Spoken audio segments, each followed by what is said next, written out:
हर रोज एक नई कहानी देखने के लिए चैनल को सब्सक्राइब करें और बेल आइकन दबाना ना भूलें। शिव एक अच्छे परिवार का भोला भाला लड़का था, जिसे चमक धमक से ज्यादा सादगी आकर्षित करती थी।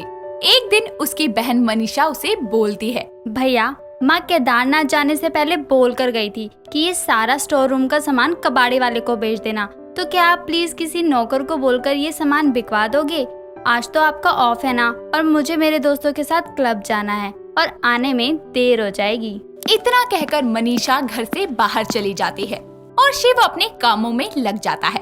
कुछ ही देर बाद में शिव अपने घर की बालकनी में खड़ा था कि तभी उसके कानों में एक सुरीली सी आवाज आती है, कबाड़ी वाले, रद्दी प्लास्टिक पेपर टीन। शिव उसे देखता है तो उसे एक सुंदर सी लड़की दिखाई देती है जो कबाड़ा खरीदने वाली होती है। उसे देखकर शिव एक पल के लिए उसमें खो जाता है, जिसके बाद खुद को संभालते हुए वो उसे पुकारता हुआ बोलता है, सुनो, तुम कबाड़ा खरीदती हो क्या? अरे नहीं साहब, मैं तो बस रेडी लेकर ऐसे ही सैर पे निकली हूँ। अरे बोनी का टाइम है, क्यों मजाक करते हो? हमारे घर कुछ कबाड़ है, लोगी क्या? अरे क्यों नहीं लूंगी साहब, लकड़ी, प्लास्टिक, पेपर, लोहा, टीन, टप्पर सब चलेगा। कोमल शिव के घर आ जाती है और जहाँ एक तरफ कोमल स्टोर रूम का कबाड़ ले रही होती है, वहीं शिव कोमल को कबाड़ के साथ साथ अपना दिल भी दे देता है। कबाड़ चुनने के बाद कोमल शिव को 500 रुपए देते हुए बोलती है, साहब इसका मैं बस 500 ही दूंगी आपको। सुबह सुबह बोनी का टाइम है, बहस मत करना। शिव 500 रुपए लेकर मुस्कुराने लगता है और कोमल कबाड़ को रेडी पर रखकर निकल जाती है। जिसके बाद उसकी बहन मनीषा घर आती है और शिव से बोलती है, अरे क्या बात है भाई, आपने तो सारा कबाड़ बेच दिया। अच्छा सुनो ना, जब तक माँ बाहर है, क्या मैं 1-2 दिन के लिए घुमाऊं प्लीज? शिव मनीषा को मंजूरी दे देता है और मनीषा दोस्तों के साथ फिर से बाहर चली जाती है। जिसके बाद अगले दिन कोमल की याद में शिव काम पर नहीं जाता और बालकनी में खड़ा होकर उसका इंतजार करता है। जिसके कुछ देर बाद में कोमल के आते ही शिव उसे फिर से अपने घर बुलाता है और इस बार तो अपने घर का कीमती सामान भी कबाड़ में बेच देता है। समय बीतता जाता है और अब शिव और कोमल एक दूसरे से प्यार करने लगते हैं। जिसके बाद एक दिन शिव कोमल से शादी करके उसे घर लेकर आता है, जिसे देखकर शिव की माँ सरोज बोलती है, ये कौन है? तूने मुझे बिना बताए शादी कर ली? माँ, मुझे डर था कि आप इस शादी के लिए नहीं मानोगे, तो मैंने शादी कर ली। इतने में ही मनीषा नीचे आती है और कोमल को देखकर बोलती है, ये कचरे और कबाड़ की स्मेल कहाँ से आ रही है? छी! अरे हमसे आ रही होगी, हम कबाड़े वाली फैमिली से जो बिलोंग करते हैं। तुम कबाड़ी वाली हो? अरे बस हम नहीं, हमारे दादा परदादा यही बिजनेस करते थे। कोमल का ये भोलापन जहाँ मनीषा को फूटी आँख नहीं सुहाता, वहीं सरोज को कोमल बहुत पसंद आती है और मनीषा को जवाब देते हुए सरोज बोलती है, तो क्या हुआ बेटी, तेरा भाई भी तो किसी कच्छों की कंपनी में काम करता है ना? माँ, वो एक VIP अंडरगारमेंट ब्रांड है। और खैर छोड़ो, आपसे तो बहस ही बेकार है। इतना कहकर मनीषा अपने कमरे में चली जाती है। समय बीतता जाता है, जहाँ कोमल शिव और सरोज के दिल में अपनी जगह बना चुकी थी, वहीं मनीषा कोमल से दूर दूर रहती। एक दिन कोमल मनीषा के कमरे में जाकर बोलती है, मनीषा दीदी आ जाओ, खाना खा लो। तो अब ये दिन आ गए कि हम एक कबाड़ी वाली के साथ खाना खाएंगे? No never. कोमल ये सुनकर उदास हो जाती है और सरोज ये सब सुनकर मनीषा से बोलती है, देखो मनीषा, अब जो भी है वो तुम्हारी भाभी है, तो उनसे तमीज से बात करो तो ज्यादा अच्छा रहेगा तुम्हारे लिए। इतना कहकर सरोज अपने कमरे में चली जाती है। जिसके बाद मनीषा सोच लेती है कि वो कुछ तो ऐसा करके रहेगी जिससे कोमल की इमेज घर वालों की नजरों में खराब हो जाए। उसके बाद वो छुपकर सरोज के कमरे की कुछ कीमती चीजों को छुपा देती है और सुबह जैसे ही सरोज अपने कमरे के सामान को गायब देखती है, वो सबको बुलाकर बोलती है, बहू, मनीषा, शिव कहाँ हो? इधर आओ जल्दी। जिसके बाद तीनों सरोज के पास आते हैं और कोमल पूछती है, क्या हुआ माँ जी? क्या हुआ माँ, सुबह सुबह कौन सा तूफान आ गया? माँ क्या हुआ, सब ठीक तो है ना? अरे मेरे कमरे से बहुत सारी कीमती चीज गायब हो गई हैं। यहाँ तक कि जो एंटिक पीस लंदन से आया था वो भी नहीं है। कौन सा एंटिक पीस? अरे माँ, भाभी को क्या पता एंटिक क्या होता है। भंगार बोलो भंगार। मुझे तो लगता है कि इन्होंने ही गायब किया है। वैसे भी इनको तो वो कबाड़ा ही लगा होगा। नहीं माँ जी, मुझे नहीं पता। आप कौन से सामान की बात कर रही हैं? मुझे इस बारे में कुछ नहीं पता। हाँ बहू, मुझे अच्छे से पता है कि तूने कुछ नहीं किया होगा। हाँ, शायद अगर किसी ने तुझे फंसाने की कोशिश की है तो बात अलग है। ये सब सुनकर मनीषा के हाव भाव बदल जाते हैं और वो बहाना बनाकर वहाँ से चली जाती है। कुछ दिन बाद में सब नॉर्मल हो जाता है और अब कोमल घर की बहुत देखरेख किया करती, साथ ही साथ पैसों की भी खूब बचत किया करती। कोमल की ये सब अच्छी आदतें देखकर मनीषा मन ही मन में बोलती है, हद है भाई की भी। किस कबाड़न को घर में उठा लाए। हमारे पास इतनी दौलत है कि दोनों हाथ से भी लुटाए तो कम पड़े, और एक ये औरत है कि एक एक पैसे के लिए चिंदीगिरी करती है। एक दिन मनीषा नशे में लेट नाइट पार्टी से आ रही थी कि तभी रास्ते में उसकी कार का एक्सीडेंट हो जाता है, जिसके बाद डॉक्टर बताते हैं कि मनीषा की हालत बहुत खराब है और उसे बी पॉजिटिव ब्लड की जरूरत है। लेकिन किसी भी ब्लड बैंक में बी पॉजिटिव ब्लड नहीं था और अब मनीषा की हालत और खराब होने लगती है। ये सब देखकर कोमल डॉक्टर से बोलती है, डॉक्टर, आप मेरा ब्लड टेस्ट करो ना, चाहे सारा ब्लड निकाल लो, पर मेरी ननद को बचा लो। जिसके बाद कोमल का ब्लड ग्रुप टेस्ट किया जाता है और पता चलता है कि कोमल का ब्लड ग्रुप मनीषा से मैच कर रहा है। जिसके बाद डॉक्टर बिना देर किए मनीषा को खून चढ़ा देते हैं और मनीषा होश में आने के बाद सरोज से बोलती है, माँ, मुझे क्या हुआ? मैं यहाँ कैसे आई? कैसे आई? तू तो घर चल, फिर मैं तुझे बताती हूँ। बहुत पर निकल आए हैं ना तेरे, आज सारे पर काट दूंगी तेरे। सरोज मनीषा को डांट रही थी, तभी कोमल बोलती है, माँ जी, आप मनीषा दीदी को मत डांटो, हम घर जाकर बात करेंगे। ओ जस्ट शट अप। तुमसे किसने बोला है बीच में गांधीगिरी करने को? बाय द वे, तुम यहाँ आए ही क्यों हो, ब्लडी कबाड़ी वाली? ये सब सुनकर सरोज के सब्र का बांध टूट जाता है और वो बोलती है, तू चुप कर। जानती भी है कि तुझे किसने बचाया है। अगर ये कबाड़ी वाली ने तुझे अपना खून न दिया होता तो तू इस दुनिया में जिंदा न होती। अब अगर तुझे इतनी ही दिक्कत है ना, तो उठा चाकू और निकाल दे इसका सारा खून जो तेरी रगों में बह रहा है। ये बात सुनकर मनीषा को बहुत बुरा लगता है कि वो उसी भाभी की निंदा कर रही थी जिसने उसकी जान बचाई है। जिसके बाद वो अपनी भाभी कोमल को बोलती है, भाभी, मुझे माफ कर दो। मैं अपनी अमीरी में इतनी अंधी हो गई थी और ये भूल गई थी कि अमीर गरीब होने से पहले हम इंसान हैं। कोई बात नहीं मनीषा, मुझे तुमसे कोई शिकायत नहीं है। तुम सही रास्ते पर आ गई, बस यही मेरी सबसे बड़ी जीत है। सुनो, मुझे कुछ कहना है आपसे। जा रही हो? जी, मुझे माफ कर दीजिए। ख्याल रखना अपना और उनका भी। मैं आपके गले लगना चाहती हूँ, आखिरी बार। देव रूप को अपने गले से लगा लेता है। रूप काफी देर तक उससे लिपटकर रोती रहती है। देव भी अपने आंसू को रोकने की पूरी कोशिश करता है। रूप को इस तरह रोता हुआ देखकर वो खुद भी रोने लगता है, पर खुद को संभालते हुए वो उसे कहता है, प्लीज यार, रोना बंद करो। मुझे आपको ऐसा देखना बिल्कुल पसंद नहीं है। मैं जाना नहीं चाहती आपको छोड़कर, पर मुझे जाना पड़ेगा। आपको तो खुद से अपना ख्याल भी नहीं रखना आता। पता नहीं मेरे बिना क्या होगा। मेरी चिंता क्यों कर रही हैं आप? मैं ठीक हूँ। आप बस उनके बारे में सोचिए और उनके पास जाइए। रूप देव को छोड़कर नहीं जाना चाहती थी, लेकिन फिर भी देव जैसे तैसे वहां से जाने के लिए उसे मना लेता है। रूप रोती हुई देव को छोड़कर चली जाती है। रूप के जाते ही देव भी वहां से अपने घर के लिए निकल जाता है। घर पहुंचने के बाद वो काफी ज्यादा रोता है। वो कमरे में रखी हर चीज को उठाकर फेंकने लगता है। देव थक कर अपने बेड के किनारे बैठता है और रोते रोते वो बेहोश हो जाता है। वहीं दूसरी तरफ रूप अपने घर पर बस रोती रोती पहुंचती है और सीधा अपने कमरे में चली जाती है। जिसके बाद वो बेड पर लेट कर रोने लगती है और रोते हुए वो अपने फोन को उठाती है और देव की सब पिक्स को देखने लगती है। थोड़ी देर बाद में उसके कमरे में उसकी छोटी बहन भावना आती है।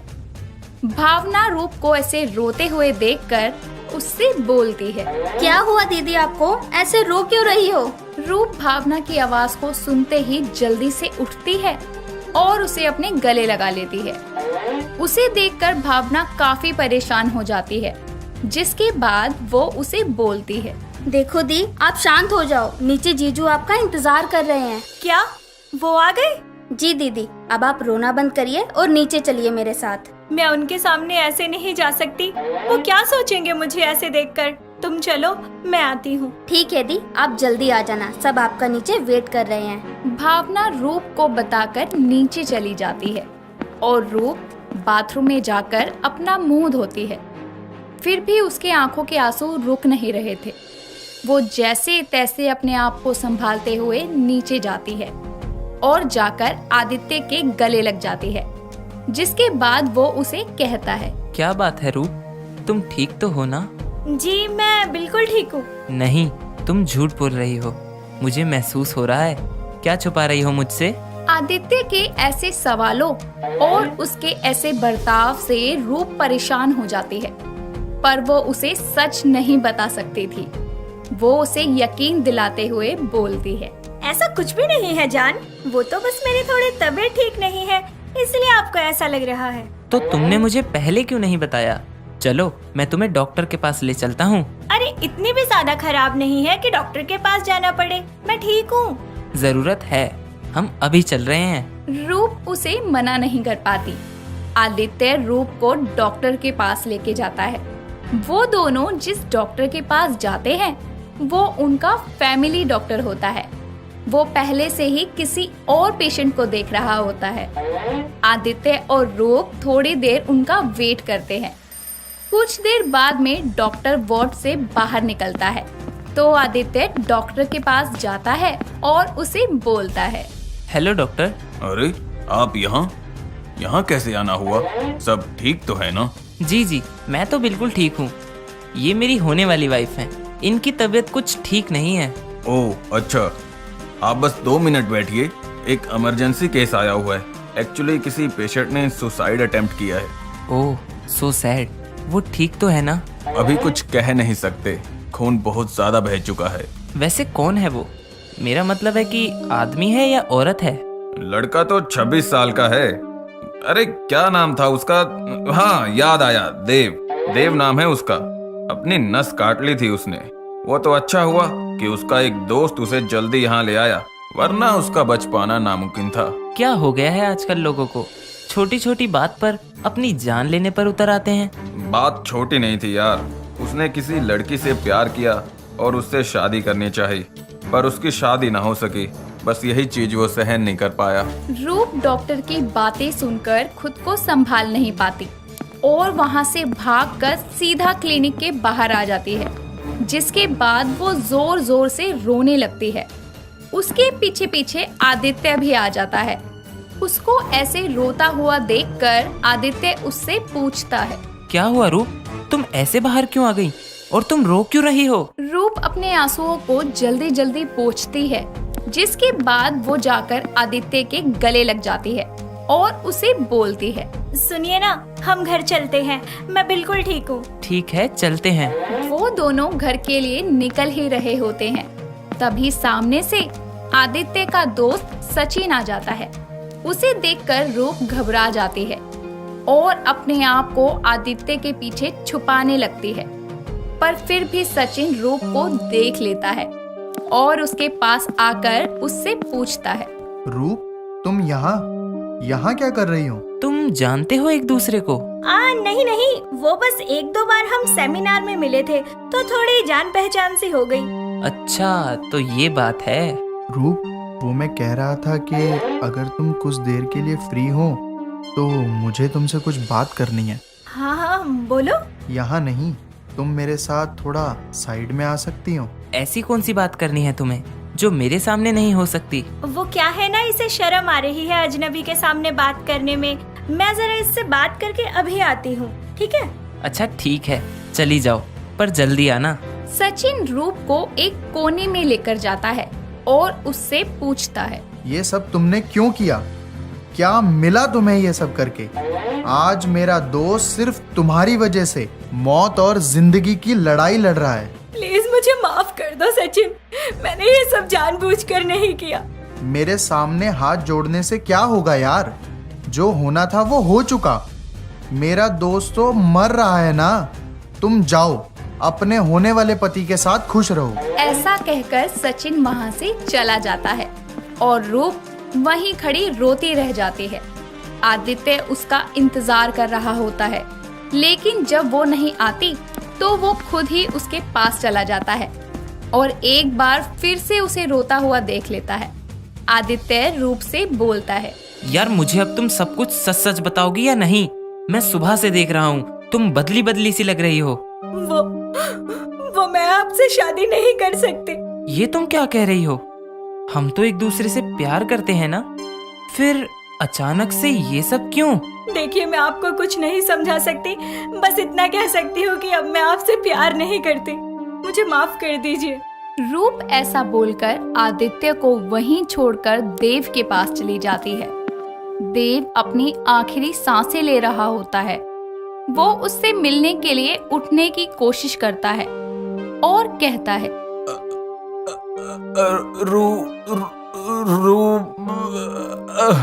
जिसके बाद देव अपना दम तोड़ देता है। रूप उसकी लाश से लिपटकर खूब रोती है और कहती है, मुझे माफ कर दो देव, मैंने तुम्हारे साथ बेवफाई की, तुम्हारे होते हुए भी किसी और से प्यार किया, लेकिन तुमने हमेशा मुझसे प्यार किया। इस जन्म में ना सही, लेकिन अगले जन्म में मैं बस तुम्हारी ही बनूंगी। मैं आ रही हूँ देव। रूप को अपनी गलती का एहसास हो जाता है कि आदित्य नहीं, देव ही उसका असली प्यार है। जिसके बाद में रूप पास में रखी हुई कैंची को उठाकर अपना गला काट लेती है और वहीं दम तोड़ देती है। मिया अपनी सास सुमित्रा के साथ मंदिर जाने के लिए तैयार होती है और जाकर अपनी चप्पल पहनती है। तभी वो देखती है कि एक बार फिर से उसकी चप्पल टूट गई है, तो वो सुमित्रा को अपनी टूटी हुई चप्पल दिखाते हुए बोलती है, ये देखिए माँ जी, अब आप ही बताइए, मैं ये टूटी चप्पल पहनकर मंदिर कैसे चलूं? तो क्या हुआ बहू, कुछ ही देर की तो बात है, इसी को पहन ले। और वैसे भी कौन सा तुझे मंदिर चल कर जाना है, गाड़ी से ही तो जाना है। चल इसी को पहन ले। वैसे आप बोल तो सही रही है माँ जी, जरा आप दिखाना कौन सी चप्पल पहनी है आपने। हाँ हाँ, क्यों नहीं, देख ले। अपनी बहू के कहने पर वो अपनी चप्पल अपने पैरों से निकालकर उसे दिखाते हुए बोलती है, मैं तो बोल रही हूँ बहू, तू भी ऐसी ही चप्पल लियो, एकदम टिकाऊ और आरामदायक। हाँ माँ जी, मैं सोच रही हूँ कि यही चप्पल पहन लूं, क्योंकि मुझे तो सिर्फ पहनने से मतलब है। इतना बोलकर वो अपनी सास की चप्पल को पहन लेती है।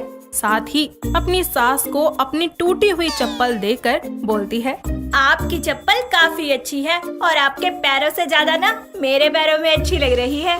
माँ जी, इसे आप पहन लो, हम रास्ते से दूसरी चप्पल ले लेंगे। पर मैं इसे पहनकर चलूंगी कैसे? माँ जी, अब आप ही ने तो कहा था कि हम कौन सा चलकर जाएंगे, गाड़ी से ही तो जाना है। चलिए अब जल्दी चलते हैं। इतना बोलकर वो अपनी सास को टूटी हुई चप्पल पहना देती है। कुछ ही देर के बाद दोनों सास बहू मंदिर पहुंचती हैं और मंदिर के बाहर अपनी अपनी चप्पल उतार कर रख देती हैं। जिसके बाद अंदर जाकर भगवान के दर्शन करके दोनों एक साथ मंदिर से बाहर आती हैं और सुमित्रा जल्दी से अपनी चप्पल पहनकर अपने बहू से बोलती है, मेरे बस की नहीं है तेरी टूटी हुई चप्पल पहनकर चलना। तेरी चप्पल तुझे ही मुबारक, और आज के बाद मेरे साथ ऐसा किया ना तो तू देख लियो। कोई बात नहीं माँ जी, आप पहनिए अपनी चप्पल।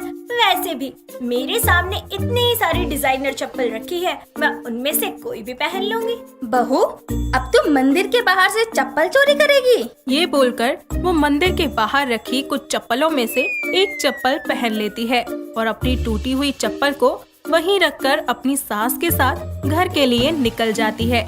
उसकी ये हरकत देखकर रास्ते में सुमित्रा उससे बोलती है, अरे बहू, तुझे शर्म नहीं आती किसी की भी चप्पल पहनते हुए? इसमें शर्म की क्या बात है माँ जी, आखिर नॉर्मल सी चप्पल ही तो है। क्या हुआ अगर मैंने किसी की चप्पल पहन ली तो? उल्टा आपको तो खुश होना चाहिए, आपके पैसे बच गए। बहू, इस तरह पैसे बचाने की जरूरत नहीं है, समझी?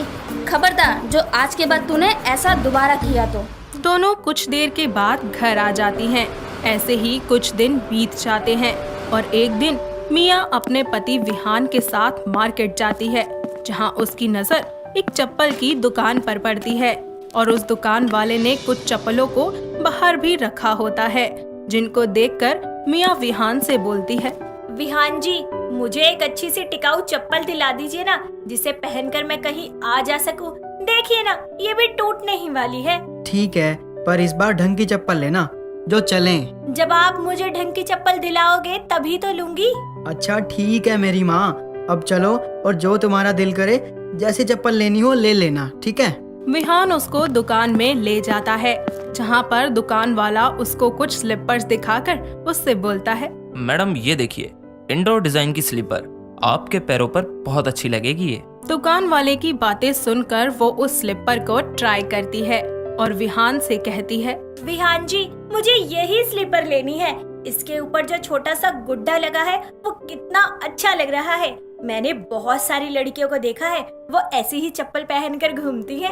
ये क्या फैशन वाली चप्पल ले रही हो, कुछ ही दिनों में टूट जाएंगी, फिर बोलोगी विहान जी पहनने को एक भी चप्पल नहीं है मेरे पास। अरे चप्पल ले रही हो तो थोड़ी ढंग की लो ना, जो कुछ दिन टिक सके। पर ये घर पे पहनने वाली चप्पल ही तो है, मुझे यही चप्पल लेनी है। मैंने कह दिया सो कह दिया। मिया जिद करके वो चप्पल ले ही लेती है, जिसके बाद वो घर जाकर उस चप्पल को पहनकर खुद से बोलती है, वाओ, कितने प्यारे लग रहे हैं मेरे पैर इसमें। उस चप्पल को लेने के बाद मिया पूरे दिन उसी चप्पल को पहनकर घूमती है। ऐसे ही एक दिन विहान ऑफिस के लिए लेट हो रहा होता है और अपने पुराने जूते खराब होने की वजह से वो मिया को उसके नए जूते देने के लिए बोल देता है। तो मिया विहान को उसके जूते देकर वहाँ से चली जाती है।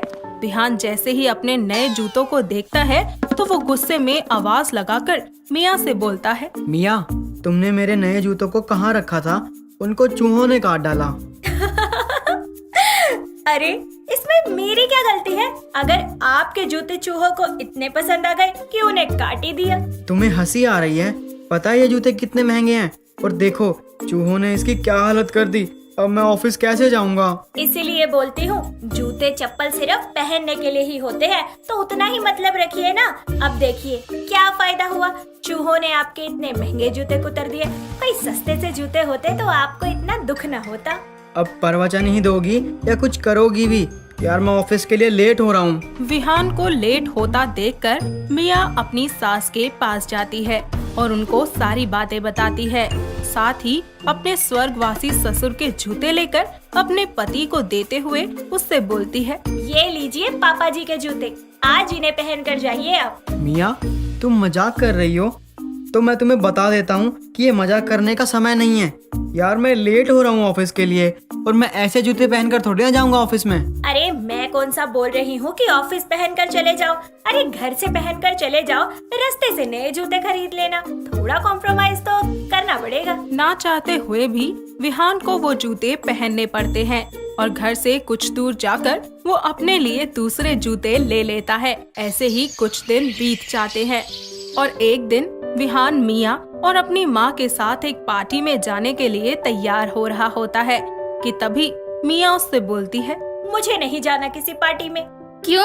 मैं क्या पहन कर जाऊँ पार्टी में? एक भी अच्छी चप्पल नहीं है। जब विहान अच्छी चप्पल लेने को बोल रहा था तो उस दिन क्यों नहीं ली तूने चप्पल? मिया को ऐसे देखकर विहान को अपना जूते वाला इंसिडेंट याद आ जाता है और वो मिया से बोलता है, तुम तो कोई भी चप्पल पहन लेती हो, आखिर तुम्हें तो बस चप्पल पहनने से मतलब है ना। एक काम करो, तुम अपनी घरवाली ही चप्पल पहन लो जो मैंने उस दिन तुम्हें दिलाई थी। वो चप्पल तो घर की है ना, उसे पार्टी में थोड़ी पहन कर जाऊंगी। उसकी ये बात सुनकर सुमित्रा उसको अपना मंदिर वाला हादसा याद दिलाती है, जब सुमित्रा उसकी वजह से टूटी हुई चप्पल पहनकर मंदिर गई थी और विहान अपने जूतों वाला दिन याद दिलाता है। ये सब सोचकर मिया को समझ आ जाता है कि जिस तरह उसको चप्पलों को पहनने का शौक है, उसी तरह औरों को भी है और उसको दूसरों के साथ ऐसा नहीं करना चाहिए। जिसके बाद सुमित्रा उसको एक नई और अच्छी डिजाइन की चप्पल दिलवाती है, जिसे पहनकर वो अपने पति और सास के साथ पार्टी में जाती है। साथ ही वहाँ पर खूब एंजॉय करती है। दोस्तों, अगर आपको ये कहानी पसंद आई तो इसे लाइक करें, शेयर करें और कमेंट करके बताएं कि कहानी में आपको सबसे अच्छा क्या लगा।